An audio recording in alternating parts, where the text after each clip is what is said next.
Okay class, page number 19 में ये एक नोट है। इस तरह के जितने भी नोट्स आते हैं, इंपॉर्टेंट पॉइंट्स होते हैं ना, इनको आप लाजमी पढ़िए और इनको आपने जितना रट लेना है, याद कर लेना है, क्योंकि ये पॉइंट्स बहुत ही इंपॉर्टेंट बातें होती हैं जो आपके लिए ज़रूरी होती है। एमसीक्यूज़ पॉइंट ऑफ व्यू से भी काफ़ी इंपॉर्टेंट बातें बताई होती हैं इन्होंने। जैसे अभी एमसीक्यू में आ सकता है कि a monotonic increasing sequence which is bounded above. ठीक है, अगर वो बाउंडेड अबव है तो क्या होगा, कन्वर्जेंट होगा। इसी तरह monotonic decreasing sequence bounded below है, इस कन्वर्जेंट। इस पॉइंट पे हम कंफ्यूज हो सकते हैं कि अगर बाउंडेड बिलो है तो क्या पता वो डिवर्जेंट हो। ऐसा कुछ नहीं है। कन्वर्जेंट सीक्वेंस क्या है कि हमारे पास एक लिमिट आनी चाहिए ना। ऐसा सीक्वेंस जिसकी लिमिट एग्जिस्ट करती है उसको हम कन्वर्जेंट कहते हैं, और अगर जिसकी लिमिट एग्जिस्ट नहीं करती, मीन्स के इनफाइनाइट आ जाए, तो उसको हम डाइवर्जेंट कहते हैं। लेकिन बाउंडेड बिलो सीक्वेंस वही होता है जिसका जो है लोअर बाउंड एग्जिस्ट करता है। तो ठीक है, मीन्स के कोई ना कोई लिमिट तो है, इसलिए हम कहेंगे कि monotonic decreasing sequence bounded below which is bounded below is convergent. ये नेक्स्ट थ्योरम है, a monotonic increasing sequence which is bounded above. ठीक है, अब यहाँ पे आ गया है a monotonic increasing sequence which is not bounded above diverges to infinity. यहाँ पे था अगर बाउंडेड अबव है तो कन्वर्जेंट है, लेकिन यहाँ पे आ गया है नॉट बाउंडेड अबव। अगर वो बाउंडेड अबव नहीं है तो वो क्या होगा, डाइवर्ज करेगा इन्फिनिटी को। अब हमने इसका प्रूफ करना है। मैं यहाँ पे लिखती हूँ, ये थ्योरम आ गया है।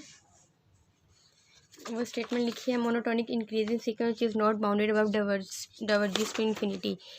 इन्फिनिटी डाइवर्जेंट सीक्वेंस की मैंने अभी हमने जो डेफिनेशन की थी, आप देख सकते हैं, हमने वो डेफिनेशन इस फॉर्म में थी, S N is greater than M.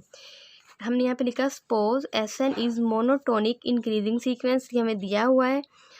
To prove the theorem we have to show that, इस थ्योरम को प्रूव करने के लिए हमने क्या शो करना है, हमने यही शो करना है ना कि for any real number m is greater than zero there is a n nought greater than zero such that S N is greater than m। हमने ये चीज़ प्रूफ करनी है। अगर हम ये चीज़ शो कर दे तो मीन्स हमारा ये थ्योरम प्रूफ हो जाएगा, ये डाइवर्ज करेगा इन्फिनिटी को इस चीज़ को प्रूफ करने से, क्योंकि ये इसकी डेफिनेशन थी, डाइवर्जेस को इन्फिनिटी को है, इसकी डेफिनेशन थी। तो अब आपकी मर्ज़ी है, अगर आप ये लाइंस जो यहाँ पे थ्योरम में दी गई, अगर आप ये लिखना चाहते हैं तो लिख ले, अगर नहीं लिखना चाहते तो इट्स ओके। हम अभी मैं आपको सिर्फ समझाने के लिए ही ये लाइन लिखी है। नेक्स्ट हम थ्योरम जो स्टार्ट करेंगे, हम यहाँ से स्टार्ट करेंगे। हम लिखेंगे since S N is not bounded above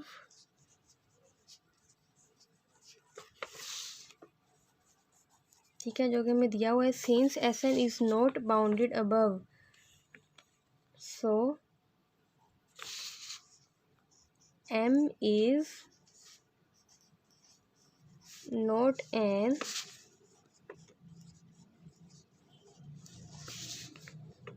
upper bound of sequence Sn। ठीक है, अगर तो ये बाउंडेड अबव नहीं है, इसका मतलब यही है ना कि वो उसका अपर बाउंड भी एग्जिस्ट नहीं करता। अगर कोई भी सीक्वेंस बाउंडेड अबव नहीं है तो इसका मतलब है कि उस सीक्वेंस का अपर बाउंड भी एग्जिस्ट नहीं करता। तो हमने कह दिया m is not an upper bound of Sn sequence. हम लिखेंगे we can find a number N nought. ठीक है, एन नोट हमने कोई भी एक नंबर ले लिया greater than zero such that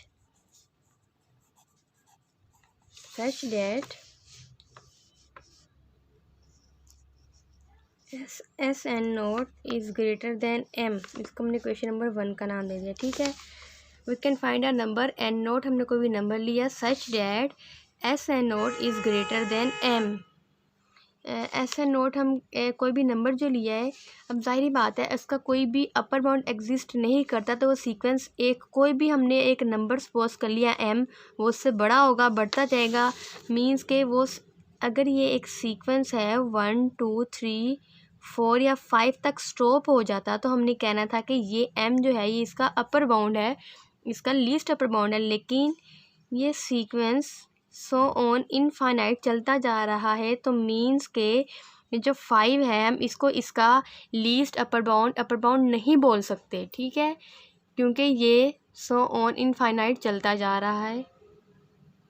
तो इसी वजह से हमने कह दिया कि जो सीक्वेंस है SN वो ग्रेट, हमने M सिंपल एक नाम दे दिया नंबर, ठीक है। तो हमने कह दिया कि जो SN नोट है वो ग्रेटर देन M है, इससे बढ़ता जा रहा है, is greater than M। Next लिखा since SN is monotonic increasing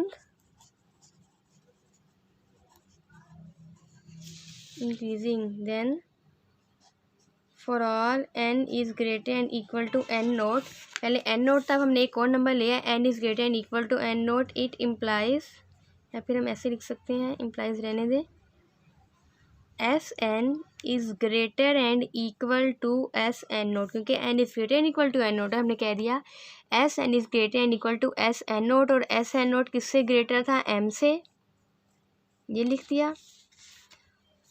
और इसको हम अल्टीमेटली लिख सकते हैं कि SN is greater than M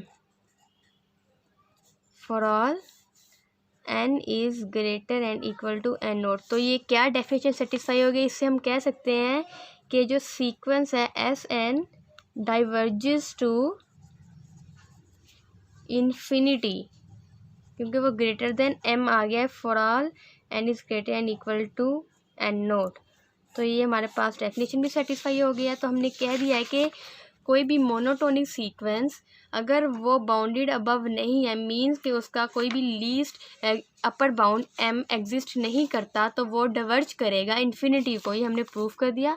इसी तरह इसका जो सेकंड पार्ट है वो हम यही है, मोनोटोनिक डिक्रीजिंग सीक्वेंस आ गया है which is not bounded below diverges to minus infinity, तो वो माइनस इन्फिनिटी को डिवर्ज करेगा।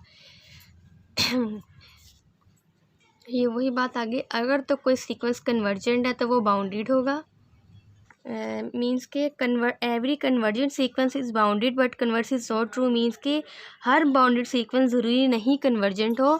लेकिन अगर ये कंडीशन आ जाए कि अगर वो मोनोटोनिकली इंक्रीजिंग है और साथ बाउंडेड भी है, या फिर मोनोटोनिकली डिक्रीजिंग भी है और बाउंडेड भी है, तो हम कहेंगे वो सीक्वेंस क्या है, कन्वर्जेंट है। लेकिन अगर कोई सीक्वेंस कन्वर्जेंट है तो ये बात वाज़ेह है कि वो सीक्वेंस बाउंडेड भी होगा। लेकिन अगर कोई सीक्वेंस सिर्फ बाउंडेड है तो हम ये कन्फर्मिटी अश्योरिटी से नहीं कह सकते कि वो सीक्वेंस कन्वर्जेंट भी है। ये कंडीशन आएगी मोनोटोनिकली इंक्रीजिंग हो और बाउंडेड भी हो, तो हम कहेंगे कि वो कन्वर्जेंट है, ठीक है।